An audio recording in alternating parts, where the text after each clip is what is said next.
Boa noite a todos e todas, né? Sejam bem-vindos e bem-vindas, né, à nossa casa. Hoje é 8 de abril, a gente vai aí ter a fala da nossa irmã Valéria, mas antes disso a gente vai fazer uma prece para a gente se harmonizar, para a gente dar início aos estudos da noite. Deus de infinita misericórdia, Jesus, nosso amado mestre e irmão, bons espíritos superiores, que possa nos assistir, que possa intuir a irmã que vai falar na noite de hoje e que possamos colocar em prática os ensinamentos aqui ministrados na noite de hoje. Que assim seja, graças a Deus. E com vocês, Valéria, que falará sobre a lei do progresso. Boa noite a todos. E é bom, né, eu escolhi assim um tempo, porque é tanta assunto, né, que quando a gente vai escolher, né, sempre, né, Tetê? Todo mundo quando vem fala, mas estou escalado, vou falar sobre o quê? Tanto assunto que às vezes a gente fica meio assim perdido, sem saber o que escolher. E como a gente está passando aí por uma fase, né, no nosso planeta de mudanças, de revoluções morais, está lá na Gênese, né, os sinais dos tempos, as mudanças que não só o nosso país, mas o planeta, né, está passando, é bom a gente falar um pouquinho da lei do progresso, ver o que os espíritos têm a nos dizer sobre esse momento que nós estamos passando. E eu vou ler aqui para a gente começar, lembrando que agora, no dia 18 de abril, né, a gente vai comemorar 161 anos da publicação de O Livro dos Espíritos. Então, a gente vê que é recente, né, porque uma doutrina que tem 161 anos, né, é muito nova ainda, mas já traz esclarecimentos muito pertinentes, muito necessários. E aí eu vou ler dois trechinhos aqui, que está na contracapa aqui do Livro dos Espíritos, que foram palavras de Herculano Pires, né, que foi um estudioso, que foi um grande defensor da doutrina espírita, e ele diz o seguinte: com esta obra, a 18 de abril de 1857, raiou para o mundo a Era do Espírito. O Livro dos Espíritos é o código de uma nova fase da evolução humana e sobre ele ergue-se todo um edifício, o da doutrina espírita. Ele é a pedra fundamental do espiritismo, o seu marco inicial. Então a gente vê como é importante a gente estudar sempre o Livro dos Espíritos. É muito importante. Se não for conhecida o Espiritismo pelo Livro dos Espíritos e, consequentemente, porque cada capítulo do Livro dos Espíritos ele se desenvolve em outras obras, como o Livro dos Médiuns, o Evangelho segundo o Espiritismo, o Céu, o Inferno e a Gênese. Então, é importante o conhecimento, a leitura, o estudo incessante, porque muitas pessoas, equivocadamente, por falta de estudo, acham que isso aqui está ultrapassado. 160 anos já mudou muita coisa. E isso é falta de estudo, né? Conhecer a doutrina espírita sem ser por aqui, corre-se um risco de não se entender ou não, né, não ficar muito claro o que é realmente a doutrina espírita, o que ela esclarece, o que ela endossa, né? E aí ele continua aqui, ó. Até a publicação desta obra, né, do Livro dos Espíritos, os problemas espirituais eram tratados de maneira empírica ou apenas imaginosa. Com ela, o espírito e seus problemas saíram do terreno da abstração para se tornarem acessíveis à investigação racional e até mesmo à pesquisa experimental. O sobrenatural tornou-se natural. Tudo se reduziu a uma questão de conhecimento das leis que regem o universo. E é verdade, porque os fenômenos, os fenômenos espíritas, a mediunidade, os efeitos físicos sempre existiram. Eles não foram criados a partir da doutrina espírita, não. Eles sempre existiram. O homem, desde todos os tempos, se relacionou com esse plano invisível que está ao nosso redor, que nós convivemos. Só que isso era solto, isso era fantasioso, né? E Kardec, com o seu trabalho maravilhoso, o que ele fez? Ele reuniu todas essas informações e organizou a doutrina espírita, que que aqui hoje a gente está aqui, tem, graças a Deus, a possibilidade de conhecer, de estudar, de analisar. Então, ele pegou todas essas informações, tudo que os espíritos superiores vieram trazer e organizou nessas 5 obras básicas que hoje a gente tem acesso aqui para estudar. Lembrando que Kardec fez isso numa época que não existia luz elétrica, que não existia internet, né, e ele analisava questões de vários médiuns, de vários lugares do mundo inteiro. Então, o trabalho que esse homem teve ele é digno de muito respeito. Né? E dizer que ele está ultrapassado é falta de estudo da doutrina espírita. Então, já fica aí a dica de Herculano para a gente poder estudar, né? E aí a gente fica pensando, o que traz a gente, né, a casa espírita? O que traz a gente, né? O que nós estamos, por exemplo, fazendo aqui hoje, né, numa tarde, aí, no finalzinho de noite do domingo? O que faz cada um vir ao centro? O que move cada um a procurar a doutrina espírita? E são vários motivos, né, que a gente pode falar aqui. Na maioria das vezes, a dor, né? A dor, a dificuldade, a perda de um ente querido, né? A aflição que a gente esteja experimentando, ou que uma pessoa que a gente ama esteja experimentando. A curiosidade, a mediunidade, né? Quantas pessoas vêm saber, vêm conhecer, porque estão tendo contato, porque são médios, porque veem, porque escutam espíritos e querem saber o que é isso, né? E muitos também vêm pela compreensão, né, de querer entender, de querer saber o porquê das coisas. Então, na verdade, cada um tem um motivo pessoal, né, que traz a gente até a doutrina espírita. Alguém falou que era bom e a gente vem ver. Muitas pessoas gostam, outras não. Mas esse é o papel, né, do espiritismo, esclarecer, falar sobre todas essas relações que nós temos com esse plano espiritual, com esses irmãos desencarnados, e que era considerado e é ainda considerado até hoje como sobrenatural. Não tem nada de sobrenatural. Isso é uma relação, são relações extremamente naturais, que fazem parte da ordem geral das coisas, né? E aí a gente vai ver aqui nessa lei do progresso, que é uma lei divina. Todos nós, né? Deus ensina a doutrina espírita, é a inteligência suprema. É a primeira pergunta, né? O primeiro questionamento que Kardec faz aos espíritos. O que é Deus? Ele não pergunta quem é Deus. Olha que esperteza e que senso de atinar com as coisas. Quem? É um pronome que demonstra uma pessoa. Então, ele não pergunta quem é Deus, porque aí ele estaria já induzindo uma resposta para uma personificação. E ele não faz essa pergunta. A primeira pergunta do Livro dos Espíritos é: o que é Deus? E os espíritos respondem: é a inteligência suprema, a causa primária de todas as coisas. Então, nada que essa inteligência suprema criou é para dar errado. Não. Tudo que é a criação de Deus está submetido a várias leis, inclusive a lei do progresso. É um progresso que nós, como espíritos, fazemos, né, quando somos criados simples e ignorantes e vamos chegar à perfeição. Nós somos criados assim, né, para atingir a perfeição. Tudo, toda a natureza, todas as suas leis, que regem desde o micro até o macro, tudo está submetido a essa lei, a lei do progresso. E nós, na nossa percepção ainda equivocada, pequena e limitada das coisas, achamos que está tudo um caos, que está tudo errado, que o mundo está todo... Não, não está.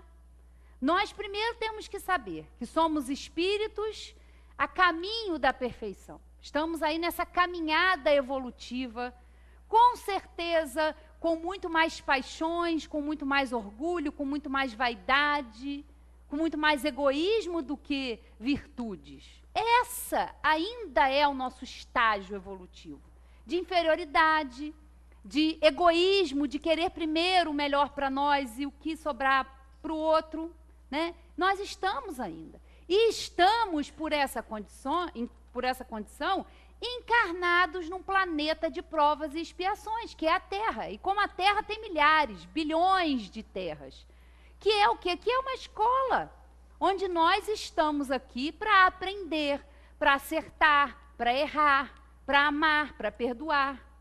Estamos aqui para isso. Então, é uma escola ainda inferior, porque esse ainda é o nosso estágio momentâneo, é a nossa situação agora. Então, não tem nada fora do lugar, como a gente vai ver aqui a lei do progresso. É necessário que as coisas mudem, que as ideias mudem. E para isso acontecer, não vai ser de uma forma tranquila, não, porque as mudanças vão acontecer.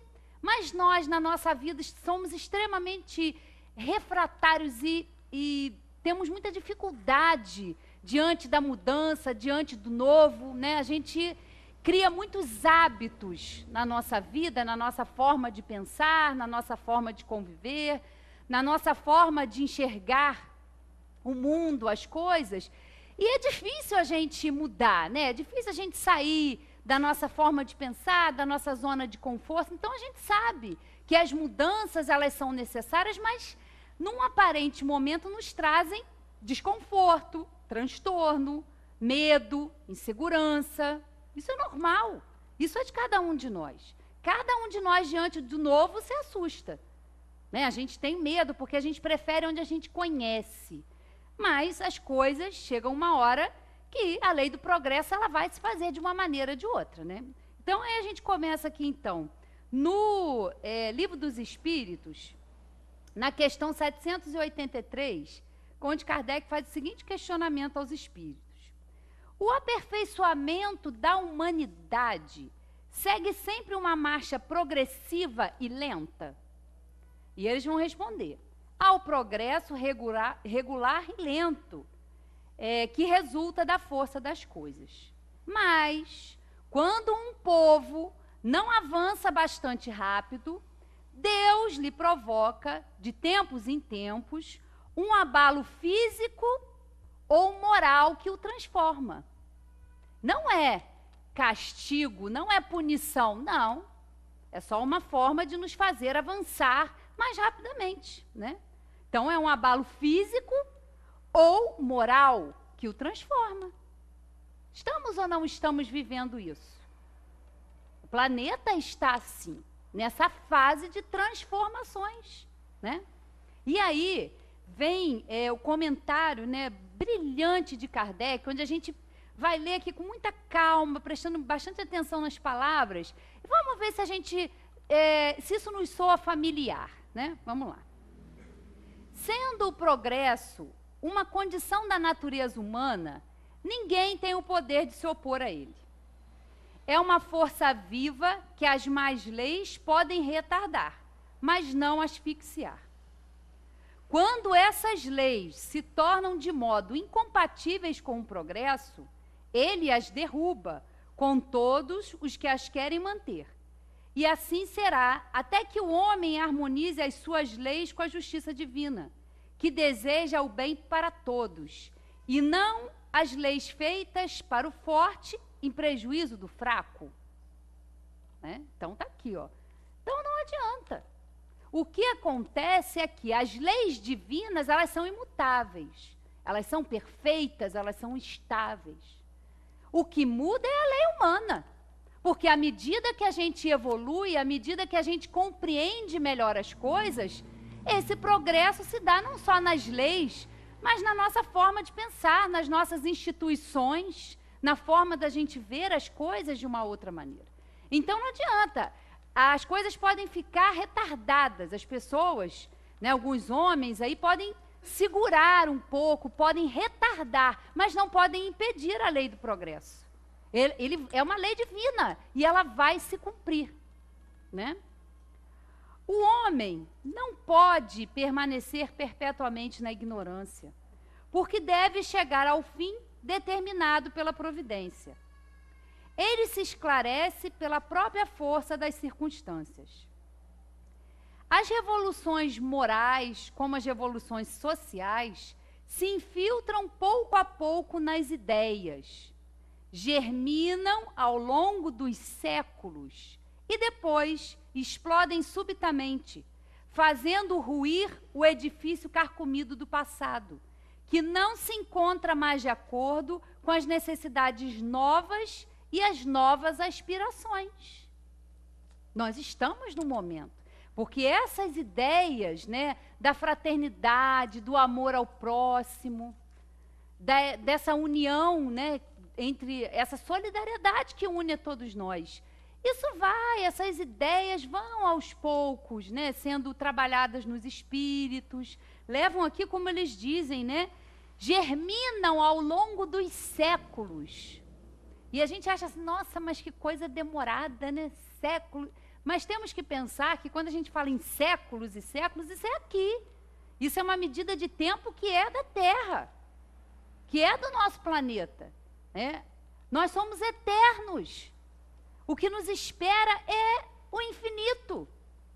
E aí a gente começa a entender. Então, séculos e séculos não dizem muito pouco diante da eternidade.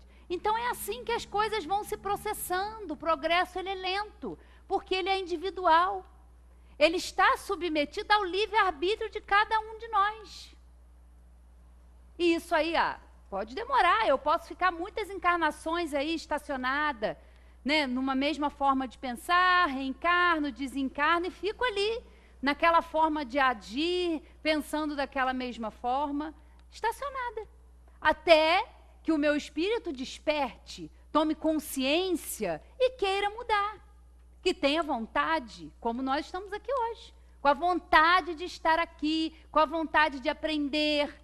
Não importa o motivo que nos trouxe aqui, mas estamos aqui movidos pela vontade, movidos por essa aspiração pelo melhor, pela compreensão, né?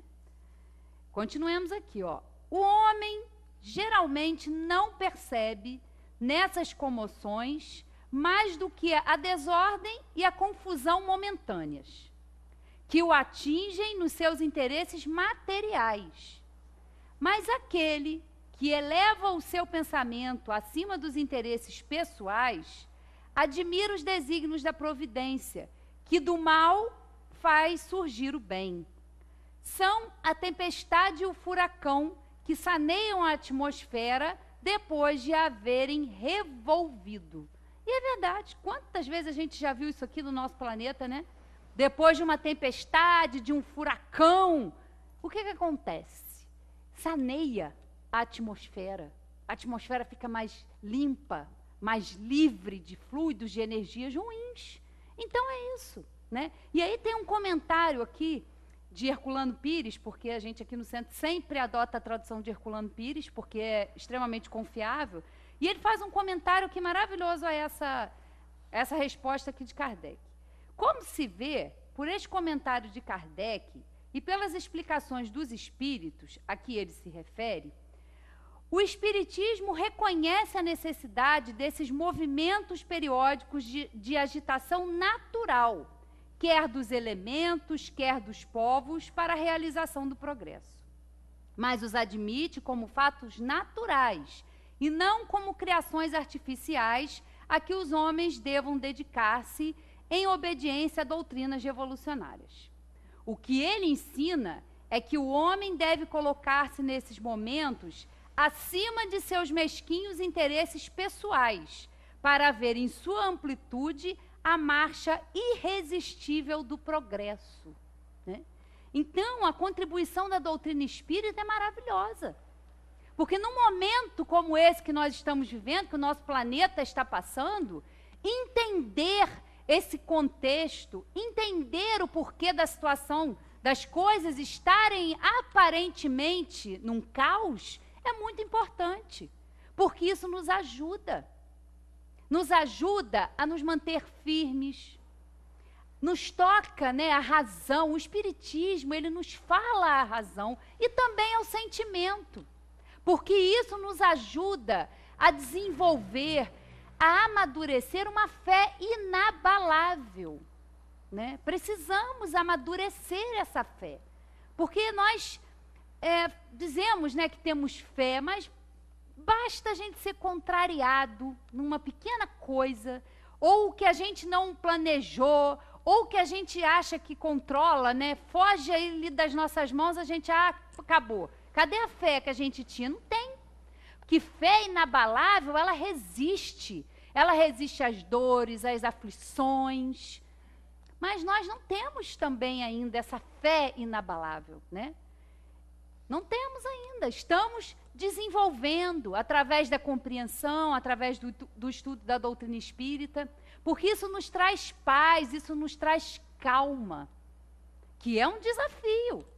Quem de nós, né, não está sendo mexido ou atingido, né, por essas vibrações, por essas mudanças todas? Ninguém.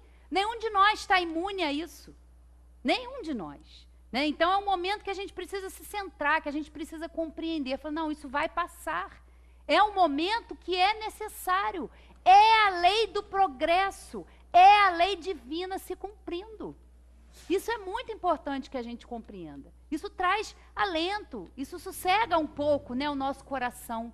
Ou, pelo menos, a gente tem que tentar que, né, esse conhecimento promova isso no nosso espírito. E aí continua aqui na 784. A perversidade do homem é bastante intensa. E não parece que ele está recuando em lugar de avançar, pelo menos do ponto de vista moral? Olha a pergunta. Kardec fez essa pergunta há 161 anos. Foi agora, mas é extremamente atual. Não é o que a gente às vezes pensa, evoluindo. Aonde está evoluindo? Parece que a gente está andando para trás. Não é a sensação que a gente tem? Enganas-te, dizem os espíritos. Observa bem o conjunto e verás que ele avança, pois vai compreendendo melhor o que é o mal e dia a dia corrige os seus abusos. É preciso que haja excesso do mal para fazer-lhe compreender as necessidades do bem e das reformas. Olha só, não está, né? É preciso. E a gente vive exatamente isso, um excesso do mal, né? Nossa, parece que... Não é parece, é porque também é característica do mundo que nós estamos vivendo. Né? O mal ainda prevalece em nós, a ignorância ainda prevalece em nós. Então, o mundo é o reflexo do que nós somos individualmente. Né? O mal ainda prevalece no planeta de provas e expiações, porque ele ainda prevalece nos nossos espíritos. E aqui, então, é necessário, né, esse excesso para se entender a necessidade do bem, a necessidade da reforma. E de que reforma nós estamos falando? A reforma do exterior? A reforma do mundo para que a gente se modifique? Ou ao contrário? A nossa reforma, a nossa transformação moral, a nossa modificação nos nossos pensamentos, nos nossos sentimentos em relação a nós mesmos, em relação ao nosso próximo. Né? Nós devemos ser a mudança que nós queremos ver no mundo. Né? Porque a gente também é acomodado, né? A gente gosta, eu vou sentar, esperar mudar as coisas. Né? Não, por que não? Mude aonde você possa mudar. Mude a sua forma de pensar. Né? A primeira mudança, a primeira reforma a que nós temos que nos dedicar é a nossa reforma pessoal. É a nossa reforma íntima. Dá trabalho? Dá trabalho. Por quê? Porque a gente tem o nosso amor próprio, justificando o tempo todo, porque eu tenho que agir assim, porque eu tenho que agir assado, todo mundo faz isso. Não importa. No final das contas, nós vamos ter que estar em contato com a nossa consciência. Nós estamos em contato com a nossa consciência o tempo todo. Né? A consciência, o sentimento, a inteligência é do espírito. E esse espírito, ele é indestrutível, ele é imortal. Nós não vamos deixar de existir. Não vamos. E aí? É interessante a gente investir nisso, investir nesse conhecimento, porque a gente tem muita facilidade de reformar o outro, né? Nossa, a gente sabe perfeitamente o que o outro precisa. Nossa, minha esposa precisava disso, né? O meu marido precisava estar aqui. A gente quer reformar, a gente sabe direitinho o que o outro precisa. Mas a gente é cego em relação ao que nós precisamos mudar. Né? A gente tem essa dificuldade de ter facilidade de ver o defeito no outro, mas não ver o defeito. não vê a nossa limitação. Né? Isso é fruto do orgulho, do egoísmo, que ainda está aqui em nós, que ainda prevalece no nosso espírito. Então, a necessidade, né, de a gente chegar, às vezes, numa situação caótica, no fundo do poço. Falar, meu Deus, eu preciso mudar. Não é ninguém que tem que me mudar, eu que tenho que despertar a minha consciência para essa mudança. É um trabalho diário, constante, cansativo, que tem hora que dá vontade de desistir. Fala, gente, para o trem que eu vou descer, eu não aguento mais. Quantas vezes a gente se vê nessas situações, chega, eu não aguento mais isso. Todos nós passamos por isso. Todos nós somos individualidades, temos as nossas particularidades, os nossos sistemas, mas de uma forma geral, todos nós passamos pelos mesmos problemas. Se não passa numa hora, vai passar na outra, né? Achar que tem alguém feliz, porque a gente também acha que sempre o outro está numa situação melhor que a nossa, né? A grama do vizinho é sempre melhor. Ah, fulano não tem um problema que eu tenho. Mas você não tem o problema que ele tem, você nem sabe o problema que ele tem. E a gente quer comparar, a gente acha que é melhor, a vida do outro é uma beleza, não tem problema com o filho, não tem problema financeiro, mas não sabe o que vai naquele coração, não sabe o que vai naquela alma, não sabe a dor que está ali. A gente não sabe. E a gente acha que sabe, a gente julga, né? A gente tem essa mania de ser Deus, né? Essa onipotência. Como a gente gosta, né, dessa coisa de onipotência, de controle. E às vezes a vida, não é assim, não adianta controlar, porque a vida não vai sair assim como a gente planeja. Claro, a gente tem que planejar, a gente tem que, né, almejar coisas melhores, mas nem sempre vai sair como a gente quer. E aí o que acontece? Eu sou abandonada, quanto mais eu rezo, menos eu sou atendida. E às vezes o que a gente está pedindo ali, o que a gente está implorando, o que a gente está achando que é necessário para nós, não é. Por isso que não acontece, né? O que acontece na nossa vida, quem chega na nossa vida, tem sempre um porquê. Nada é acaso, nada é acaso. Sempre tem um porquê. Pode ser que naquele momento a gente não entenda o porquê daquela situação, o porquê daquela circunstância. E às vezes, com o passar do tempo, a gente vai entender, né? É porque a gente tem uma visão muito limitada. E a gente age como criança, que esperneia, né? Criança, a gente não vê as crianças às vezes saem na rua, eu quero, e bate. A gente também faz isso. Né? Eu quero isso, eu preciso disso.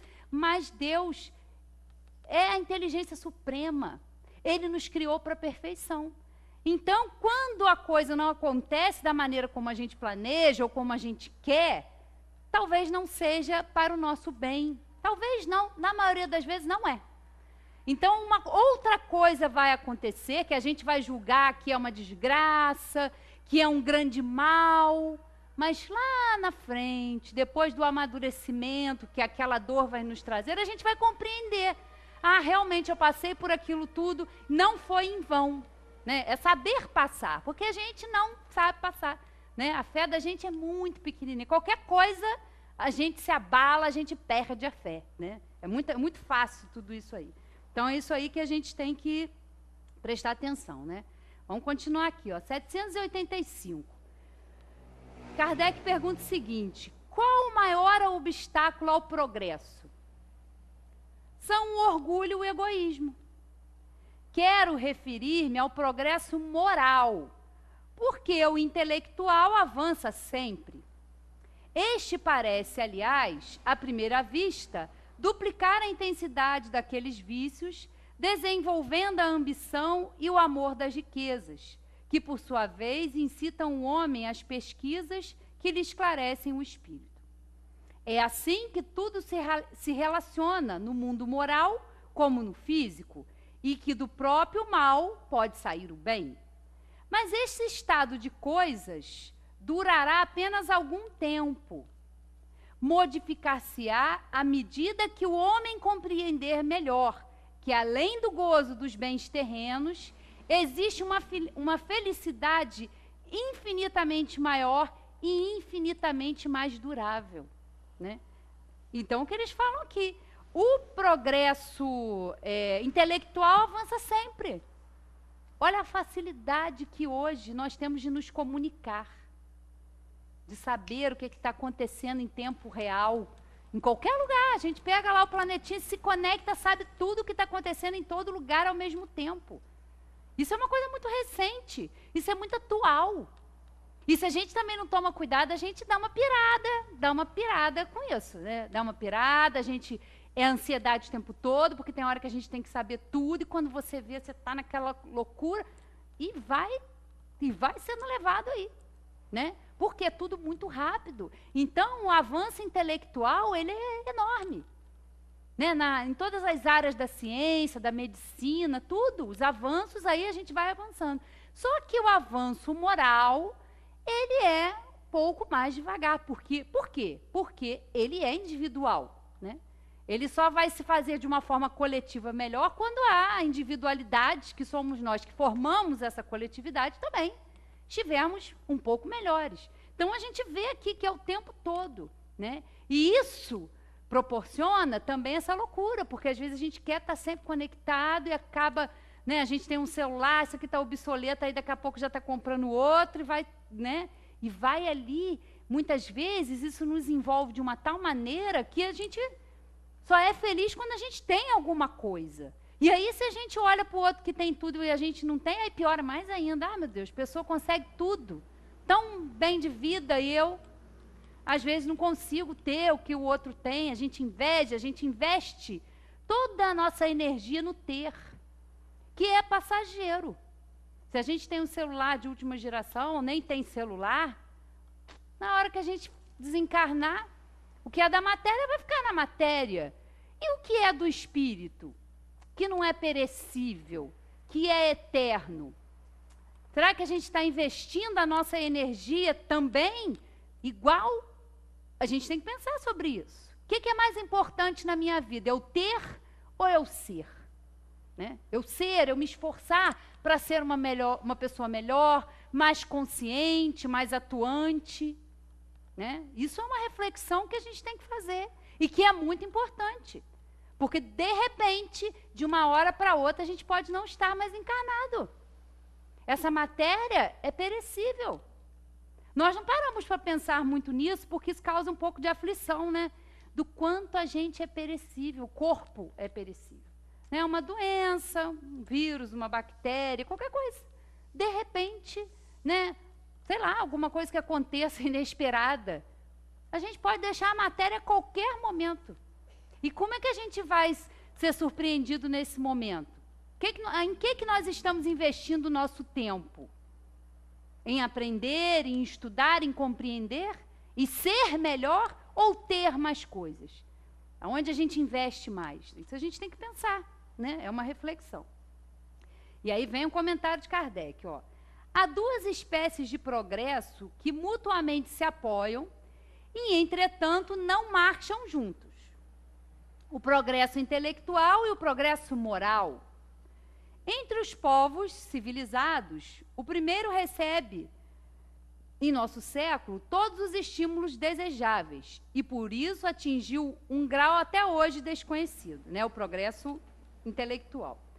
Seria necessário que o segundo estivesse no mesmo nível.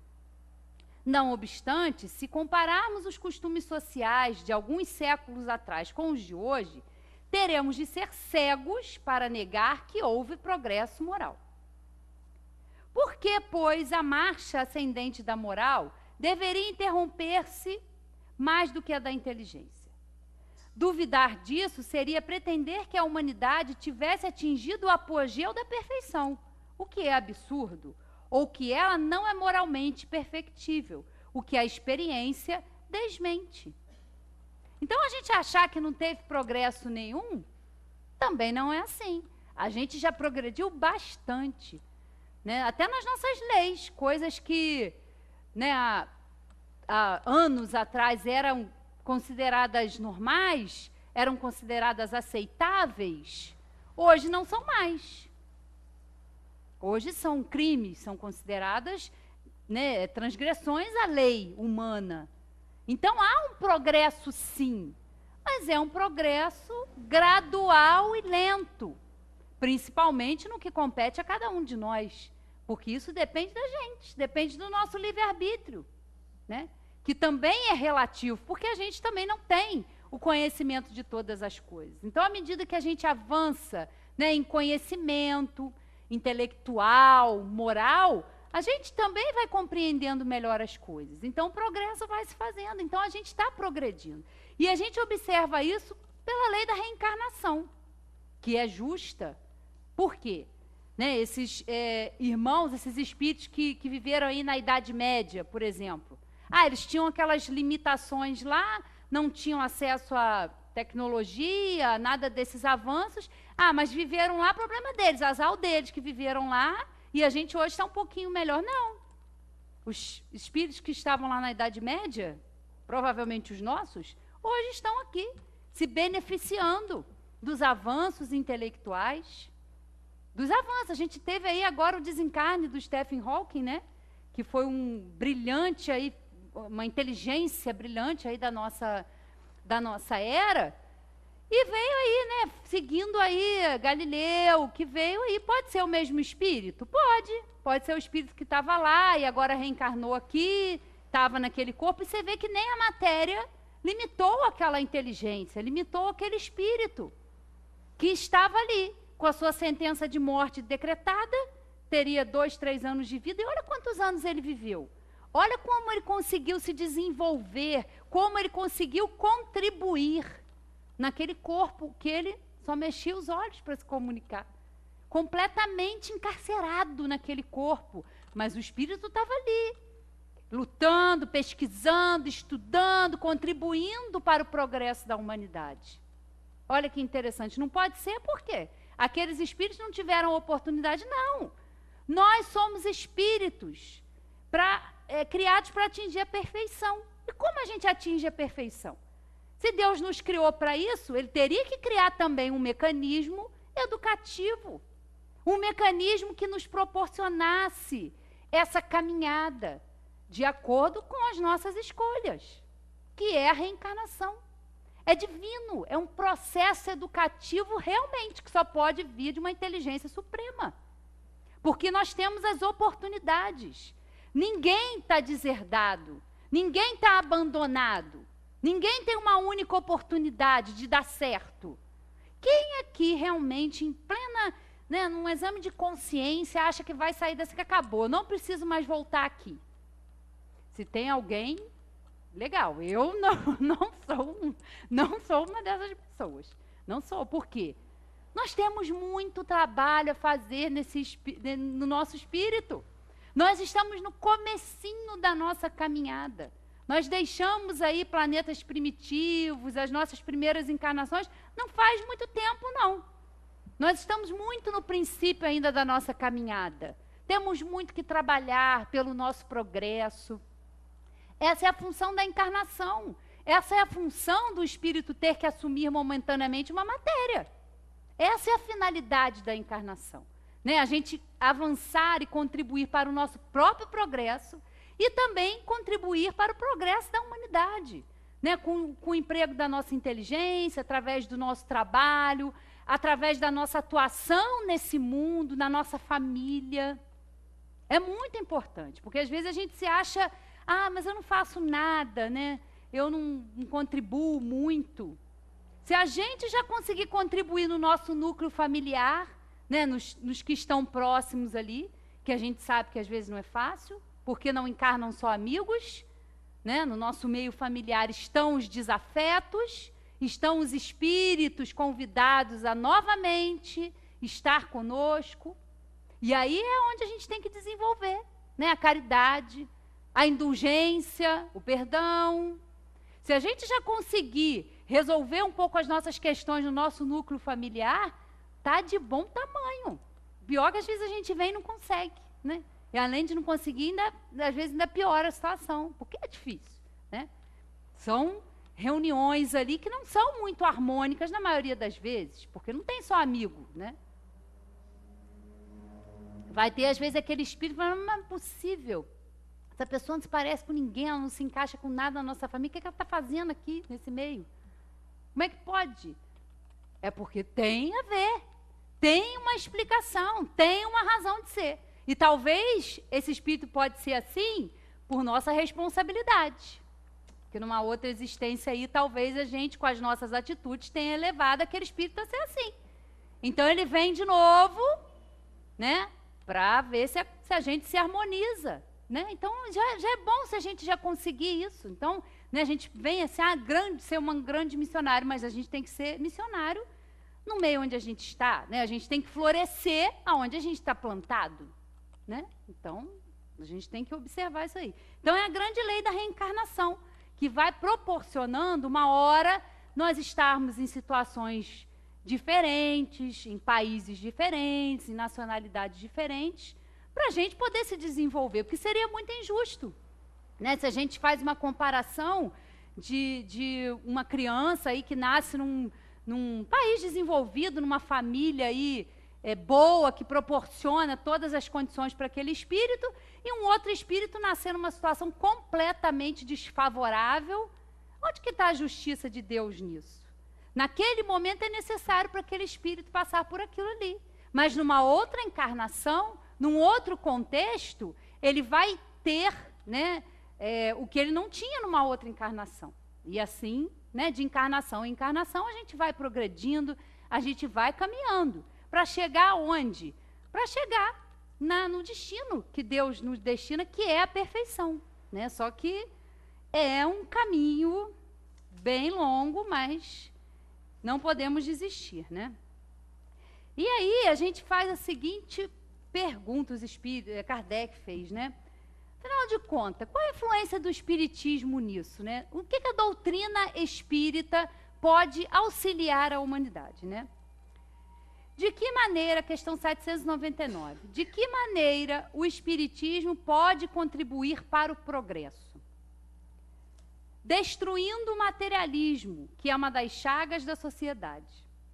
Ele faz os homens compreenderem onde está o seu verdadeiro interesse.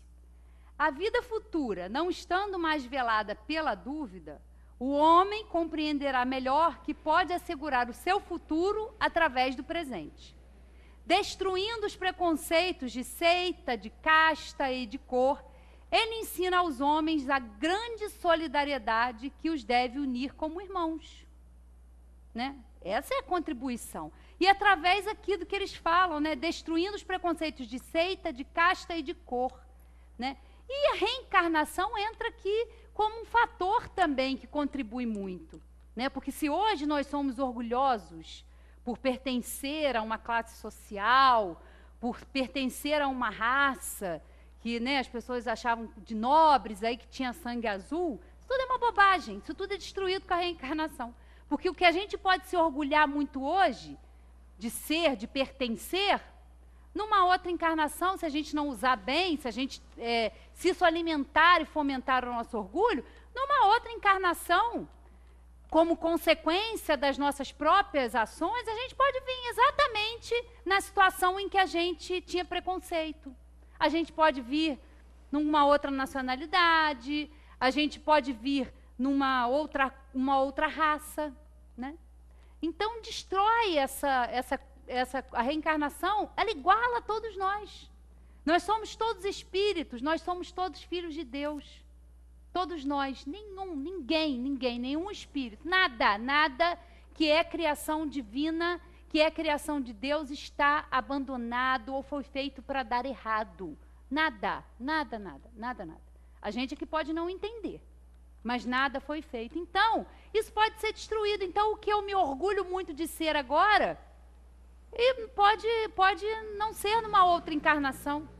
Né? Nem essa coisa que a gente vê às vezes, né, do machismo ou do feminismo, porque o espírito não tem sexo.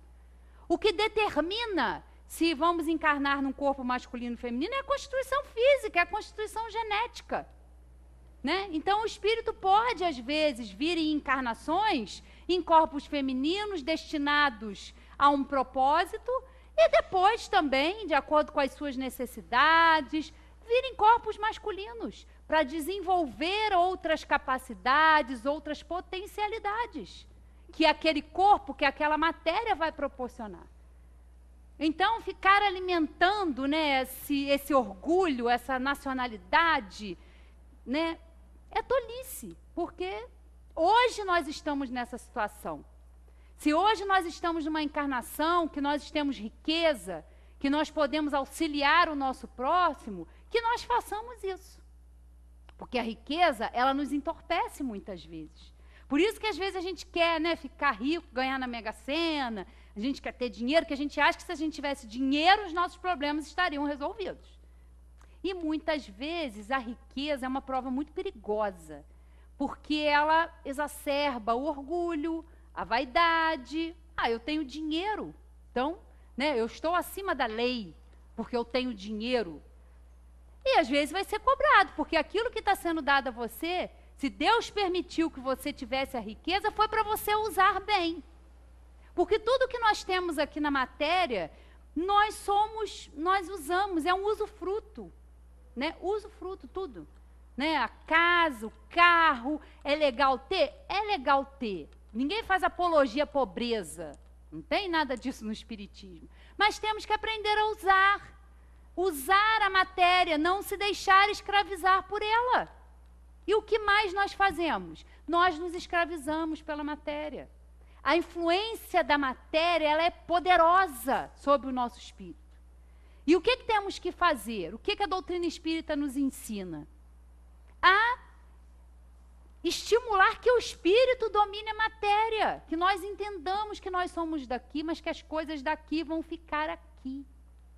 Quando nós desencarnarmos, o que nós vamos levar? Né, Cris? O que vai estar na nossa malinha, como a Cris fala? Os nossos sentimentos, as nossas dificuldades, as nossas virtudes, os nossos defeitos. E o que é da terra fica na terra. Nós somos usufrutuários, estamos usando aqui. Mas temos que ter esperteza, temos que despertar as nossas consciências para saber usar essa matéria. Não deixar a matéria nos usar, que é o que acontece. Nós deixamos a matéria, e é claro que isso também está dentro de um contexto de inferioridade da nossa parte. Por quê? Nós somos espíritos, né, encarnados num corpo material, ligados através do nosso perispírito, célula por célula. Né? É uma ligação muito forte, é uma ligação muito íntima que nós temos com a matéria. Por isso que às vezes é a nossa grande dificuldade quando a gente desencarna.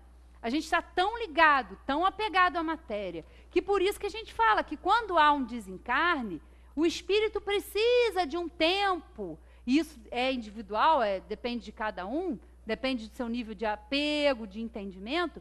Há que se ter um tempo para esse espírito ir se desligando dessas sensações da matéria, porque essa união, essa ligação, ela é muito forte, ela é muito íntima, né? E à medida que a gente vai se esclarecendo, a matéria, ela exerce menor influência. Agora não, nessa fase que nós estamos, ela nos domina. Mas nós já podemos, através das explicações, através desse ensinamento da doutrina espírita, a gente já pode começar a trabalhar, né, esse desapego, não só a matéria, mas o desapego emocional também, né, porque a gente, com as pessoas, a gente acha que é dono das pessoas, a gente acha que tem a posse, e às vezes, e não tem. Né? Aquele filho, aquela criança é confiado a nós, para que cuidemos, para que possamos dar educação, mas antes de sermos, né, pais daquelas crianças, eles são filhos de Deus. Né? Estão sendo emprestados, né? Se a gente pode dizer assim, para que confiados à segurança, à estabilidade, para que a gente encaminhe aqueles espíritos. Nós temos muito apego. Quando a gente fala de apego, a gente geralmente liga as coisas materiais. Mas o apego emocional também é muito forte. Né? E quando desencarnamos, a gente não está, às vezes, nem preocupado com a matéria, mas a gente quer voltar, quer saber o que está acontecendo lá. Como é que está meu filho, como é que está meu marido. Né? É normal. Mas, às vezes, esse apego é uma causa de sofrimento, muitas vezes, para o espírito. E para quem fica também. Né? Porque, não queria, não entendo, não queria que morresse, por que foi? Também é um apego do encarnado para o desencarnado. Né? Então, é importante o conhecimento, porque a gente já pode trabalhar muitas coisas, né, no nosso espírito. E aí vem a questão 800. Não é de temer que o espiritismo não consiga vencer a indiferença dos homens e seu apego às coisas materiais? E aí vem a resposta dos espíritos. Seria conhecer bem pouco os homens, pensar que uma causa qualquer pudesse transformá-los como por encanto. As ideias se modificam pouco a pouco com os indivíduos, e são necessárias gerações para que se apaguem completamente os traços dos velhos hábitos. A transformação, portanto, não pode operar-se a não ser com o tempo, gradualmente, pouco a pouco. Em cada geração, uma parte do véu se dissipa. O espiritismo vem rasgá-lo de uma vez. Mas mesmo que só tivesse o efeito de corrigir um homem de um só dos seus defeitos, isso seria um passo que o faria dar, e por isso um grande bem, porque esse primeiro passo lhe tornaria os outros mais fáceis. Né? Porque é uma pergunta, pô, mas a gente não vê aí, a gente não sabe que no nosso espírito ainda prevalece o orgulho, o egoísmo. Não é para a gente temer que o espiritismo não consiga vencer isso? Mas é o que eles falam aqui. Ninguém muda de uma hora para outra. Né? Ninguém muda. Não tem uma varinha mágica para transformar, né, para nos transformar ou transformar os nossos hábitos, as nossas atitudes. Não tem isso. Né? É conhecer bem pouco, é ter uma ideia muito infantil e imatura. Né? Entender que o homem vai mudar por encanto. Não. O homem muda quando ele quer, quando ele se propõe a isso, e gradualmente. Na nossa própria vida, né, a gente pode observar que na nossa existência, quantas ideias, pensamentos nós partilhávamos há, sei lá, 10 anos atrás. Né? Ideia que nós tínhamos, preconceitos. E hoje, já numa mesma encarnação, 10 anos, 20 anos depois, passa o tempo, e a gente modifica a nossa forma de pensar. Né? A gente amadurece. Amadurece o nosso senso moral, amadurece a nossa compreensão das coisas. Então, numa única existência, a gente já pode mudar. A gente já vê as coisas de uma forma diferente. Então, imagina de encarnação em encarnação. Que a gente vai se melhorando, que a gente vai conhecendo, mas isso é gradualmente. E se hoje a gente já tem, né, essas informações todas, já temos aqui ao alcance das nossas mãos todo o trabalho de Kardec, que foi um espírito missionário, que veio com essa tarefa de codificar, de organizar todo esse ensinamento dos espíritos. Está aqui ao nosso alcance, nas nossas mãos. Né? Somos os trabalhadores da última hora. Né? Estamos com a oportunidade de aprender. Então, façamos essa escolha. Né? Façamos esse investimento no nosso espírito, que é eterno, que não é destruído. Né? E aí tem mais uma questão aqui, ó, que eles falam, Kardec pergunta, por que os espíritos não ensinaram desde todos os tempos o que ensinam hoje? Não ensinais às crianças o que ensinais aos adultos, e não dais ao recém-nascido um alimento que ele não possa digerir. Cada coisa tem o seu tempo. Eles ensinaram muitas coisas que os homens não compreenderam ou desfiguraram, mas que atualmente podem compreender. Pelo seu ensinamento, mesmo incompleto, prepararam o terreno para receber a semente que agora vai frutificar. Né? Palavras dos espíritos dadas a Kardec lá em 1857. 161 anos. E que são palavras atualíssimas. Né? Então, para aqueles que acham que o Livro dos Espíritos e as obras básicas estão ultrapassadas, eu, quando li isso aqui, eu me identifiquei totalmente. Falei, nossa, nós estamos nesse momento. Parece que foi escrito agora. É recente. Por quê? Porque fala da nossa vida, fala do que precisamos fazer. Essa é a contribuição da doutrina espírita. Não só para o progresso da humanidade, mas para o nosso progresso íntimo. Né? Para nós que estamos nos beneficiando. Não fiquemos esperando que o outro mude, porque isso pode não acontecer. Mas eu posso mudar. Eu posso tomar as rédeas da minha vida, eu posso querer, eu posso buscar esse ensinamento. Eu posso transformar todo esse conhecimento em sabedoria, né? Transformar os meus pensamentos. Então, o Espiritismo, ele fala a razão, mas fala ao nosso coração, fala ao nosso sentimento, né? E mostra realmente as coisas como elas são, né? Nós estamos aqui numa encarnação. Nós somos espíritos eternos, imortais, indestrutíveis. Então, acho que vale muito a pena a gente investir nesse conhecimento. Não é uma tarefa fácil, né? Ninguém muda. Não vou dizer, isso é fácil. Não, não é fácil. Mas isso nos convida à consciência, nos convida à resignação que nós temos que ter, né? Que é tão difícil da gente trabalhar. Então, que a gente possa, com a contribuição, né, da doutrina espírita, que é tão recente aí, como diz aqui Herculano, né? Com esta obra, 18 de abril de 1857, raiou para o mundo a era do espírito, né? Do entendimento das coisas. E Kardec, aqui logo na contracapa está aqui, ó, o Livro dos Espíritos, filosofia espiritualista, contendo os princípios da doutrina espírita sobre a imortalidade da alma, a natureza dos espíritos e suas relações com os homens, as leis morais, a vida presente, a vida futura e o porvir da humanidade, segundo o ensinamento dos espíritos superiores, através de diversos médiuns recebidos e ordenados por Allan Kardec. Então, eu acho que é bastante coisa, né? Para a gente estudar aqui essas relações, as leis morais. Então, é estudo, como eu digo para o pessoal da terça-feira, que a gente tem um estudo, né, das obras fundamentais, que é estudo para muitas encarnações, né? Mas se a gente já pode apreender um pouquinho nessa, que a gente se esforce para isso, né? Que a gente tenha aí consciência do que é realmente ser espírita, do que o espiritismo pode promover na nossa reforma e no nosso progresso individual, né? E aí a gente, com certeza, vamos ter dias melhores, tudo isso vai passar, mas a lei do progresso, ela vai se cumprir e está se cumprindo, né? Uma boa noite a todos e até uma próxima oportunidade.